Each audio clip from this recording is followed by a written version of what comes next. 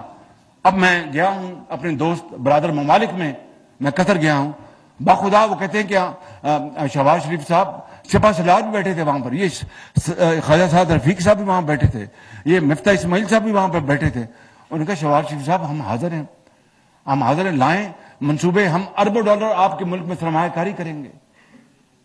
اب بتائیے کہ اس کی تیاری نہ ہو۔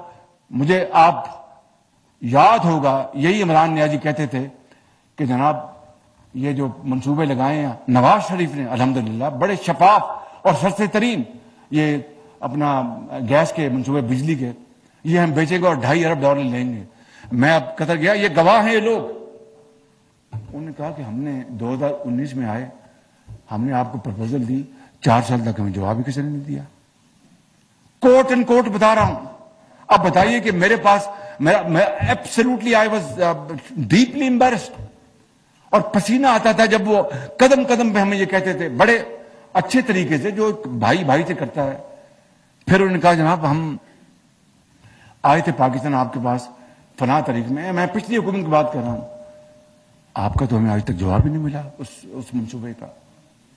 ہم آپ کے پاس آئے تھے، انہوں نے کہا کہ ہم نے جناب کراچی میں گیس کا ایک ٹرمینل ہم نے لگانا تھا, ہم آپ کے پاس آئے تھے, ہمیں تو کوئی جواب کیوں نہیں ملا. اب بتائیں میرے بزرگوں, بھائی اور بہنوں, کس کے کاندھے پر رکھ کر آپ روئیں گے کہ محنت نہیں کرنی, کوشش نہیں کرنی, بھاشن دینا چور اور ڈاکو کا, اور قوم بھوکی مر رہی ہے, قرضے لے رہی ہے, بھیک مانگ رہی ہے, بجلی مہنگی بن رہی ہے, اور آپ چور اور ڈاکو کے بھاشن دے رہے ہیں جنہوں نے آپ کو کہا کہ آئیں ہم اربوں ڈالر کی سرمایہ کاری کرنا چاہتے ہیں. آپ اپنا گہری نیند سوتے رہے, آپ کو جاگ نہیں آئی, آپ کو خیال نہ آیا, آپ کو سوچ نہیں آئی. جو کوٹ سبزن میں ایک یتیم بچی بستی ہے, جو میران کی وادیوں میں ایک بیوہ اپنا زندگی بسر کرتی ہے, جو اپنا بلوچستان کے پہاڑوں میں جو بڑی مشکل سے زندگی بسر کرتے ہیں, جو اپنا برف پوش پہاڑوں میں کے پی میں جو بڑی سخت زندگی بسر کرتے ہیں, ان کا تو آپ کو خیال نہ آیا, ٹانگ پہ ٹانگ رکھ کے بیٹھے رہے. اور جو آپ کو کہہ رہے تھے کہ ہم آپ کو اربوں ڈالر کی سرمایہ کاری کرتے رہتے ہیں, کرنا چاہتے ہیں, آپ نے ان کو پائے حقارت سے ٹھکرا دیا. میرے بھائیوں, میرے بزرگوں, میرے نوجوان ساتھیوں, یہ وہ سوالات ہیں, چپتے ہوئے سوالات, جو مجھے رات کو مجھے نیند میں مجھے جگا دیتے ہیں. اب ہم لگے ہیں, اب اس سال 20 ارب ڈالر کا ہمیں تیل منگوانا پڑا. 20 ارب ڈالر کا تیل کی قیمتیں دگنی تگنی ہو گئی. 20 ارب ڈالر. اچھے دنوں میں یہی بل مفتہ صاحب 7, 8, 10 ارب ڈالر ہوگا. اب 20 سے بھی زیادہ کراس کر گیا. 20 ارب ڈالر سے کراس کر گیا. 1.2 ارب ڈالر کی آئی ایم ایف کی جو لون ہے, قرض ہے, اس کے لیے ہم نے اپنی ناک سے لکیریں نکالی ہیں کہ میں نے زندگی میں کبھی اس طرح کا منظر نہیں دیکھا. اور ہم پاکستان کو سری لنکا کے لیے اپنا دعائیں کر رہے ہیں. یار یہ پاکستانیت ہے. اس کا مطلب ہے کہ نیازی صاحب آپ, میں ہوں سب کچھ ہے, میں نہیں تو کچھ نہیں. ایسا نہیں ہوگا. یہ ملک خداداد ملک پاکستان ہے, اس کو بہت زخم لگے ہیں, کوئی شک نہیں, اور اس کے ذمہ دار ہم ہیں. لیکن اللہ تعالیٰ چاہے گا تو پاکستان ضرور اپنا کھویا مقام حاصل کرے گا انشاءاللہ. شرط یہ ہے کہ محنت کرنا ہوگی. اس کے علاوہ نہ پھوکوں سے, نہ جادو منتر سے, نہ کسی اور طریقوں سے تویز گانڈے سے کام نہیں چلے گا بالکل.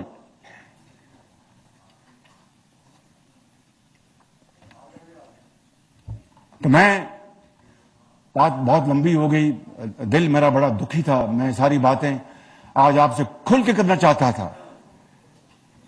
اور آج ہی میں نے پچھلے 2-2.5 مہینوں سے, دیکھیے کولیشن یہ ایک اتحادی حکومت ہے.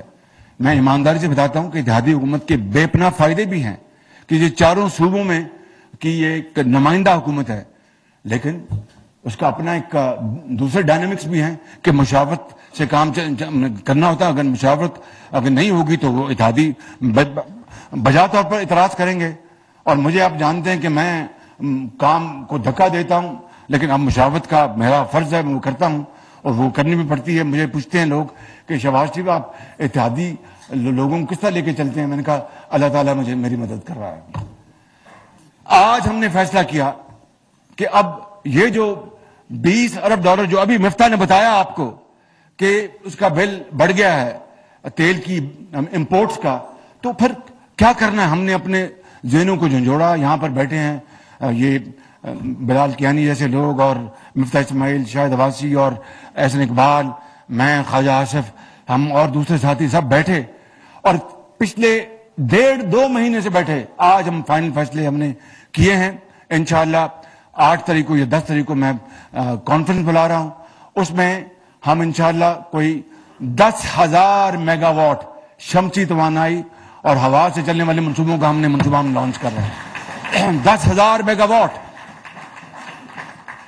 اور میں انشاءاللہ اپنے ساتھیوں کے ساتھ, اپنے اتحادیوں کے ساتھ, اور رب کی مدد سے اور آپ کی مدد سے میں پاگلوں کی طرح اس منصوبے کے پیچھے لگوں گا. باقی کامیابی ناکامیابی اس خدا کے ہاتھ میں ہے. لیکن اگر 10,000 میگا واٹ بجلی شمسی توانائی سے ہم لگا لیتے ہیں, جس کا بہترین مقام بلوچستان ہے, پنجاب ہے, سندھ ہے, ہم نے بھاولپور میں سب سے زیادہ آتی ہیں بلوچستان کے بعد, اور بھی اس کے کئی اس کی آپشنز ہیں. بلڈنگوں میں, کھلیانوں میں ٹیوب ویلز ہیں, اور پاور پلانٹس جو اس کو جو آلریڈی جو بیس ہے اس کے اوپر ہم بلڈ کریں گے, وہ میں تفصیل میں نہیں جا رہا. تو 10,000 میگا واٹ, میں کہتا ہوں کہ 6-7 ہزار میگا واٹ بھی ہم لگا لیں تو جو اربوں ڈالر کا ہم تیل امپورٹ کرتے ہیں وہ آدھا رہ جائے گا. آپ کو بات سمجھ میں آئی ہے؟ اربوں ڈالر کا تیل جو ہم امپورٹ کرتے ہیں وہ آدھا رہ جائے گا. مفتاح اسماعیل اس کو کیلکولیٹ کرے گا, یہ میداری ہے اس کا کیلکولیشن کا, مجھے بتا دے گا. ایک سننے بات ذرا غور سے, اور یہ جو اگر آدھا تیل کی قیمت رہ جاتی ہے امپورٹس کی تو وہ پیسہ اگر خودار ہم لے رہے ہیں وہ بچ جائے گا.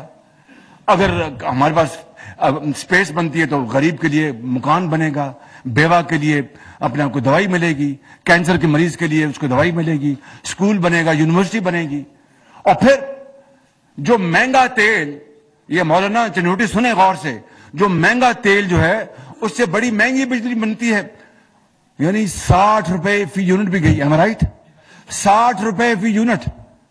اور اس کو پھر کم کرنا ایک کسی بھی حکومت کی ذمہ داری ہے تاکہ عام آدمی وہ تو بیچارہ زندہ نہیں رہ سکتا, اس کو 60 روپے یونٹ بجلی کی قیمت دینی پڑے, وہ سبسڈی دینی پڑتی ہے. وہ پیسے کہاں سے؟ خودار کا پیسہ ہے, وہ خودار کا. وہ سب سے تو 3 مرحلات پر, ایک امپورٹ, وہاں سے آپ کی اربوں ڈالر بچیں گے, شمسی توانائی پیدا ہوگی انشاءاللہ 8-7-9 روپے پر یونٹ, سبسڈی آگے نہیں دینی پڑے گی, تیل کی امپورٹ نہیں کرنی پڑے گی. تو یہ کتنی ایک زبردست کامیابی ہے اس قوم کی, کتنی زبردست کامیابی ہے. میں پوچھتا ہوں کہ 3.25 سال یہ نرالا, یہ اپنا بڑا ایک نہیں رنگے نرالا اور کیا وہ ان کو پالا پوسا لاڈلا نرالا, یہ کہاں تھا؟ چلو اگر چور ڈاکو نہیں کر سکے تو تم کر کے دکھا دیتے بھئی, قوم کو دکھا دیتے یہ میں نے کیا. ہاتھ کیا کہتے ہیں, ہاتھ کنگن پہ آرسی, کیا تو کر کے دکھا دیتے, قوم کو دکھا دیتے کہ دیکھو یہ نواز شریف یہ فلاں, انہوں نے تو بڑی مہنگا تیل میں نے آپ کو یعنی شمسی توانائی دے دی. انہوں نے تو جو شمسی توانائی کے منصوبے تھے باخدا ان کو بند کر دیا انہوں نے کہ یہ نہیں لگیں گے بالکل. یہ جو میں نے افتتاح کیا تھا یہ سی پیک کا منصوبہ ابھی چند مہینے پہلے 900 میگا واٹ کا, اس میں جو تاخیر ہوئی ان کی غفلت اور ان کی جان بوجھ کی ان کی اسکیم کے, ہم نے سی پیک کے منصوبوں کے سلو کر دینا ہے. اور میں نے آ کے کہا کہ نہیں, ہمیں سی پیک, چین ہمارا بہترین دوست ہے, ہم نے دنیا کے ہر ملک سے ہمیں تعلق بنانا ہے.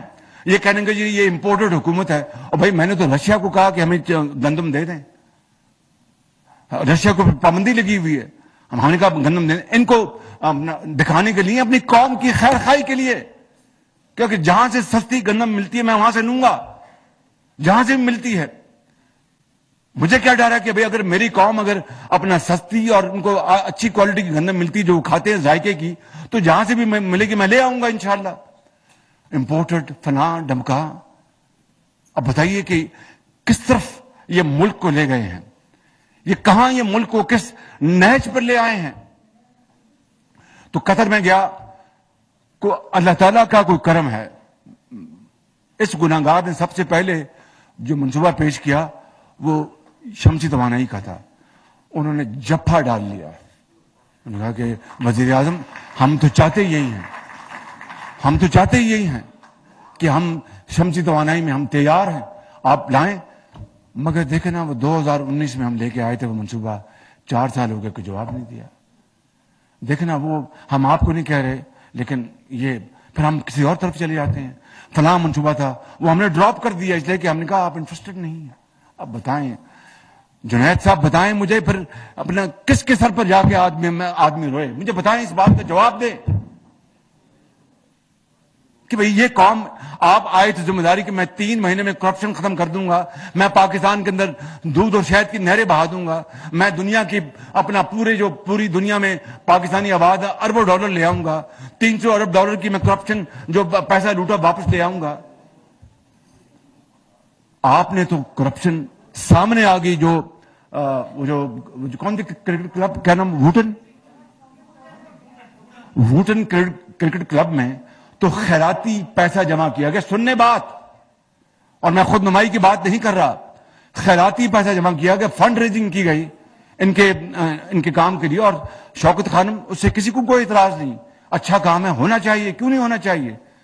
لیکن یہ بھی بتاتا چلوں کہ اس کی بھی زمین الحمدللہ نواز شریف نے دی تھی. اور یہ بھی بتاتا چلوں کہ نواز شریف نے اپنے دور میں اپنے مرحوم والد کے بنائے ہوئے کسی اسپتال کے لیے ایک دھیلا کبھی نہ زکوٰۃ سے لیا نہ حکومت کے خزانے سے لیا. میں اس کمپیرزن میں نہیں جا رہا, بتا یہ رہا ہوں کہ ووٹن کرکٹ کلب سے آپ کو اربوں روپے جمع ہوئے خیرات کے لیے, اور آپ نے اپنی ذات کے لیے استعمال کر لیے اور اپنی سیاست کے لیے استعمال کر لیے. اور اگر آپ کہتے ہیں کہ وہ غلط انہوں نے لکھا تھا اس اخبار نے, تو آپ پھر جاتے ان کے خلاف مقدمہ کرتے. مجھ پر تو آپ تیر برساتے تھے کہ جناب دیکھیں جی وہ ڈیلی میل میں سٹوری آ گئی. میں تو اللہ کا نام لے کر میں اس آگ میں کود پڑا, چلا گیا میں وہاں پر عدالت میں لندن میں, اور الحمدللہ ان کو ناک سے چنے چبوا دیے. اینچی کے خلاف, میرے خلاف, نواز شریف کے خلاف آپ گئے, 2 سال انہوں نے ساری تحقیق کی اور انہوں نے کلین چٹ دی. پھر آپ جھوٹ بولتے ہیں کہ نہیں یہ تو شہباز شریف نہیں, تو سلمان شہباز شریف. بھائی آگے سلمان شہباز شریف نے تو پھر مجھ سے پر آپ نے مجھے جیل میں کیوں بند کیا تھا آپ نے. یہ ہیں وہ ان کی نالائکیاں, ان کی بدترین تباہ کن اقدامات جس نے پاکستان کو آج اس جگہ پر کھڑی کیا ہے. اور میں جب اپنے دوست ممالک اور اپنے برادر ممالک میں جاتا ہوں تو ہر وقت مجھے شرمندگی ہوتی ہے کہ وہ کہتے ہیں کہ بھائی یہ ایک نیوکلر یعنی ایک نیوکلر طاقت رکھنے والا ملک ہے, ایٹمی طاقت کا ملک ہے, اور یہ اپنے زراعت کو, اپنی صنعت کو, اپنے اسکولوں کو, اپنی یونیورسٹی کو, اپنے کھلیانوں کو, اپنے پہاڑوں کو, اپنی معدنیات کو یہ ایٹمی طاقت نہیں بخش سکا. تو جان لینا کہ یہ غلطی سب ہماری اپنی ہے. تو اس لیے آج میں آپ کو یہ کہنے آیا ہوں کہ یہ سارا جو میں نے یہاں پر قصہ بیان کیا ہے, ایک تو 100% اللہ تعالیٰ کے فضل و کرم سے حقائق کے اوپر مبنی ہے, فیکٹس اینڈ اونلی فیکٹس, اس کے علاوہ کوئی دوسری بات نہیں. اور چونکہ میں نے بڑی سخت باتیں کی, ایک لطیف انداز میں بات کر دوں. ایک دن مجھے پی ایم ہاؤس کے ایک شخص نے بتایا کہ ایک دن عمران خان اپنے کمرے میں اس کمرے سے ادھر جا رہا تھا. میں نے کہا سر کیا ہوا؟ کہتا اس نے مجھے کہا کہ پتہ کرو شہباز شریف کو آج کس وقت گرفتار کیا جا رہا ہے. میں نے کہا جی کہ نہیں پتہ کرو. کہتے 6 مرتبہ اس دن مجھ سے اس نے پوچھا. یعنی جس شخص کے اوپر میں سوار ہوں اور اس کی اپنی میں سوار ہے, تو پھر پاکستان کا کیا حال ہوگا؟ پاکستان کا کیا حال ہوگا؟ مجھے تو یہ فرصت نہیں کہ اس نے جو جھوٹی فائلیں بنائی تھیں میں ان کو دیکھ سکوں. مجھے تو عوام کی خوشحالی کی فائل دیکھتی ہیں, عوام کی ترقی کی فائل دیکھتی ہیں, عوام کی محبت کی فائل دیکھتی ہیں, عوام کو آگے لے جانے کی فائل دیکھتی ہیں. مجھے تو اس سے سروکار ہے, کسی اور چیز سے سروکار نہیں ہے. اس لیے یہ 10,000 میگا واٹ کا منصوبہ, اور میں اپنی پوری ٹیم کو میں شاباش دیتا ہوں.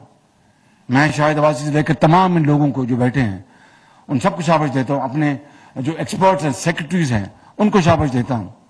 میں مفتاح اسماعیل کو, میں ڈاکٹر مصدق کو, میں سعد رفیق کو, رانا ثناء اللہ کو, جناب پیرزادہ صاحب کو, احسن اقبال کو, خواجہ آصف کو, جو سب یہاں بیٹھے ہیں, ان کو میں مبارکباد اور شکریہ ادا کرتا ہوں کہ یہ میرے بازو ہیں. اور اتحادی پارٹی کو تمام ساتھیوں کو. اور یہ 10,000 میگا واٹ کا شمسی توانائی کا منصوبہ اگر اس کی شروعات ہوگی اور چند ہزار میگا واٹ اگلے 10 مہینے میں لگ گئے, تو خدا کی عدالت میں جب اللہ مجھ سے پوچھے گا تم نے دنیا میں کیا کیا, تو میں کہوں گا کہ اربوں ڈالر کا تیل وہ بچا لیا اور عوام کو سستی بجلی مہیا کر دی. زراعت کے لیے, صنعت کے لیے, ہسپتالوں کے لیے, اسکولوں کے لیے, کالجوں کے لیے, یونیورسٹیوں کے لیے, ٹیوب ویلوں کے لیے, ہر چیز کے لیے. لیکن اس کے لیے ہمیں برداشت اور محنت کرنا ہوگی. خدا کرے, میری رب سے دعا ہے کہ اگلا جب 15 دن گزریں تو تیل کی قیمتیں اور پیٹرول کی قیمتیں اتنی کم ہو جائیں کہ میں اگلے 2-4 مہینے مجھے فکر نہ ہو, میں ان منصوبوں کے اوپر لگ جاؤں. میں اس وقت ہم سب لگے ہوئے ہیں سیلابی جو تباہی اس سے ملک کو بچانے کے لیے. آخری بات میں آپ سے یہ کرنا چاہتا ہوں, اور میاں نواز شریف صاحب کا بھی یہ حکم ہے کہ مہربانی کر کے آپ سے گزارش ہے کہ آپ سیلاب زدہ بھائیوں کی ان کے ساتھ جڑ جائیں. دیکھیں، مت سمجھیں کہ وسطی پنجاب میں اور شمالی پنجاب میں سیلاب نہیں آیا اور جنوبی پنجاب میں صرف 2 ضلعوں میں آیا. یہ بلوچستان آپ کے بھائی بہنیں ہیں، وہ آپ کی وہاں پر مائیں رہتی ہیں، بہنیں رہتی ہیں، بھائی اور بزرگ رہتے ہیں. سندھ میں آپ کے بچے، آپ کے بھائی، کے پی میں، اپنا ادھر گلگت بلتستان میں، کشمیر میں، یہ سب ایک قوم ہے، ایک لڑی میں پروئی ہوئی ہے. اگر آپ پاکستانی ہیں، مسلمان ہیں، تو آج آپ ان کا ہاتھ تھامیں. مت سمجھے کہ پنجاب میں نہیں آیا تو وہ جانے، ان کا کام جانے. قطعاً ایسی بات نہیں. اگر ایسی بات آپ نے سوچی تو یہ کفر ہوگا اور کفران نعمت ہوگی، اور یہ اللہ تعالیٰ کا شکر اس طرح ادا نہیں ہوگا. اسی طرح ادا ہوگا کہ آپ جو پونجی ہے، ٹرک آٹے کا، دالوں کا، چینی کا، چاول کا لے جائیں. چینی کی بات میں آپ کو سناتا ہوں. اور یہ بھی خود نمائی نہیں، یہ سب گواہ ہیں، یہ بیٹھے ہوئے ہیں، وہ بھی گواہ جنہوں نے این کے پہنی ہوئی ہیں.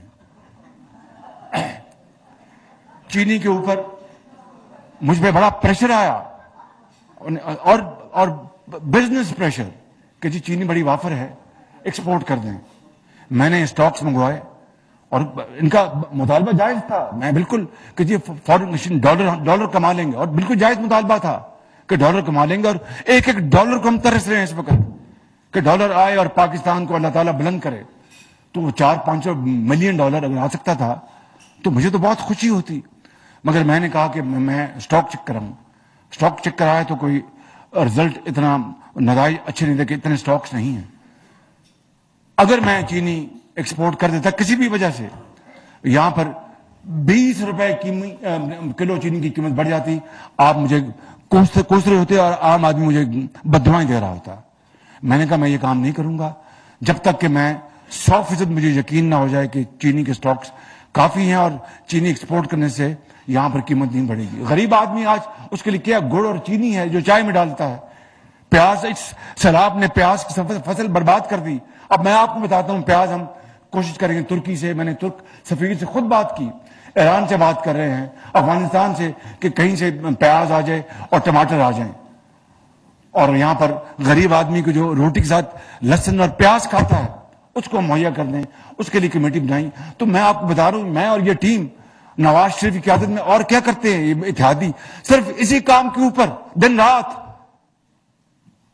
تو اس کے لیے آپ اپنے گلی محلوں میں جا کے لوگوں کو کہیں کہ اگر تو میں کوئی زیادتی کر رہا ہوں، اگر کوئی کرپشن ہو رہی ہے تو خدا کی قسم مجھے لے جائیں، پھانسی دے دیں.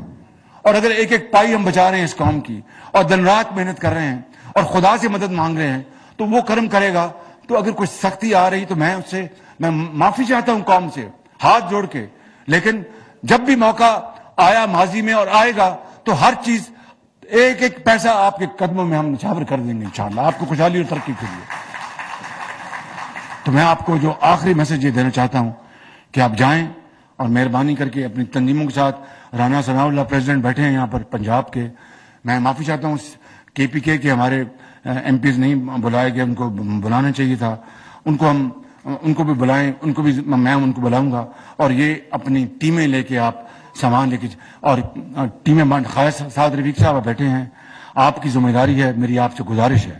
اور آپ ساتھ احسن بیٹھے ہیں، یہ چیئرمین ہیں اس کی فلڈ کمیٹی کے، آپ بیٹھیں. مہربانی کر کے میری آپ سے استدعا کہ آج رات تک ٹیمیں بن جائیں اور ان کی ڈیوٹیاں لگ جائیں کہ پاکستان کے کن کن علاقوں میں وہ آپ ہوں گے. اور فکر نہ کریں، میرے پاس ہر وہ انتظام ہے. میں آپ کی تصویر بھی دیکھ لوں گا کہ آپ وہاں پر کیا کھا رہے ہیں اور کہاں بیٹھے ہیں اور کہاں سو رہے ہیں. بالکل. تو آپ کو وہاں پر جا کے کام کرنا ہوگا، اور یہ آپ کام کر لیں گے تو دین اور دنیا دونوں کمائیں گے. آپ کی سیاست بھی ہوگی، آپ یہ جنت میں بھی گھر بنا رہے ہوں گے. تو آپ کا وعدہ ہے میرے ساتھ کہ آپ کریں گے؟ نہیں، زور سے بات کریں گے. یہ کریں گے؟ آپ وسائل لے کے جائیں گے، وہاں پر رہیں گے، ان کے سروں پر ہاتھ رکھیں گے، ان سے آپ شفقت سے پیش آئیں گے. بس یہ خواہش صاحب، یہ ان کا وعدہ ہے. اب آپ یہ بیٹھ کے یہ ٹیمیں بنا دیں. یہ بالکل یہ جو خرم دستگیر صاحب ماشاءاللہ سندھ گئے ہیں، آج صبح کے پی گئے ہیں، تو ان کا انشاءاللہ اگلے 5-7 دنوں میں 5-7 کلو وزن کم ہو جائے گا انشاءاللہ ان کا. وہ جا رہے ہیں وہاں پر ہر جگہ پر. تو اس کے لیے وسائل بھی اگر نقد ہے تو پرائم منسٹر ریلیف فنڈ میں ایک دھیلا بھی تو خدا اس کو قبول کرے گا انشاءاللہ. کروڑ دیں، 10 لاکھ دیں، 1 لاکھ دیں. آپ کے تاجر حضرات جو آپ کے محلوں میں رہتے ہیں یا شہروں میں رہتے ہیں ان سب کو کہیں. یہ ہیں اب شیخ صاحب، بڑا علم اللہ تعالیٰ نے ان کو دیا ہے، ان سب کو حصہ ڈالنا چاہیے. اگلی بات یہ ہے کہ مفتی اسماعیل صاحب کو میں نے گزارش کر دی ہے. ہاں جی، پروین بی بی ماشاء اللہ، واہ، وہ آپ کو کہنے کی ضرورت نہیں، پہلے میں لے چکا ہوں.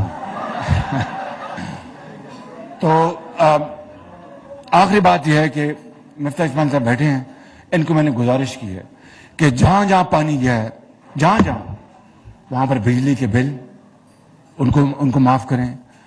جو صوبے آبیانہ صوبوں کا کام ہے، اور جو وہاں پر ہم ان کو ریلیف دے سکتے ہیں دیں، تاکہ وہ دکھی انسانیت یہ سمجھ سکے کہ کم سے کم انہوں نے ہمارا سوچا تو ہے، انہوں نے ہمارے لیے کچھ کیا تو ہے، انہوں نے ہمارے لیے کچھ، انہوں نے دل تو کھولا ہے.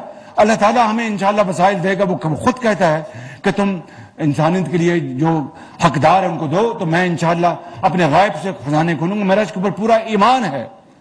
تو آج بھائیوں، آج بزرگوں، آج بہنوں، یہ وعدہ کر کے اٹھو کہ انشاءاللہ آپ اگلے چند ہفتے آپ وقف کر دیں گے.